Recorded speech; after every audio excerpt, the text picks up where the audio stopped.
വിളിച്ചത് മോഹൻലാലിന്റെ നായികയാകാൻ, ആയത് ഇന്ദ്രൻസിന്റെ നായിക. നടി സോണിയ ഇന്ദ്രൻസിന്റെ ആദ്യ നായിക. ഇന്നവർ അഭിനയിക്കുന്നത് മിനി സ്ക്രീനിൽ. എല്ലാത്തിനും യോഗം വേണമെന്ന് പറയുന്നത് വെറുതെയല്ല. കോട്ടയം CMS കോളേജിൽ ബിരുദത്തിന് ചേർന്ന സമയത്ത് സോണിയയുടെ മുഖചിത്രം മനോരമ ആഴ്ചപ്പതിപ്പിൽ കണ്ട് വിയറ്റ്നാം കോളനി എന്ന സിനിമയിലേക്ക് മോഹൻലാലിന്റെ നായികയായി സിദ്ദിഖ് ലാൽ ക്ഷണിച്ചു.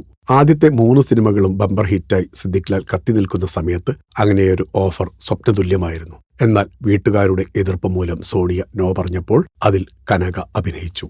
സിനിമ സൂപ്പർ ഹിറ്റായപ്പോൾ തിയേറ്ററിൽ ചെന്ന് കാണാനായിരുന്നു സോണിയക്ക് യോഗം.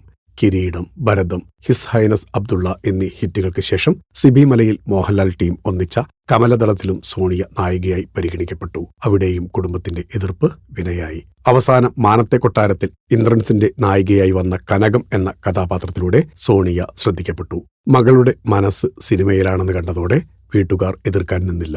ജോലിയിൽ നിന്ന് അവധിയെടുത്തു പോലും അച്ഛനും അമ്മയ്ക്കും ലൊക്കേഷനിൽ സോണിയക്കൊപ്പം കൂട്ട് വരേണ്ടി വന്നു. പിന്നീട് ഒട്ടേറെ സിനിമകളിൽ അഭിനയിച്ചെങ്കിലും കരിയർ മാറ്റിമറിച്ച ഒരു വേഷം സോണിയയെ തേടി വന്നില്ല.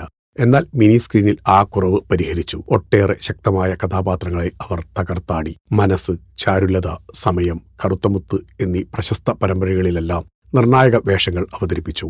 കുടുംബ പ്രേക്ഷകർ ഒന്നടങ്കം ഏറ്റെടുത്ത പൂക്കാലം വരവായി എന്ന പരമ്പരയിലെ ഷർമിള എന്ന വില്ലത്തി വൻ ജനപ്രീതി നേടി. വലിയ സ്ക്രീനിനേക്കാൾ ചെറിയ സ്ക്രീനിൽ തിളങ്ങാനായിരിക്കും സോണിയയുടെ യോഗം. Film coat.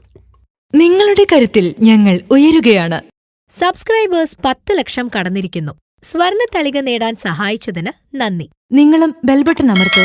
നല്ല വാർത്തകളുടെ നോട്ടിഫിക്കേഷൻ ഉടനെത്തും. വിശ്വസിച്ച് ഒപ്പം നിൽക്കുന്നവർക്ക് ഒരിക്കൽ കൂടി നന്ദി.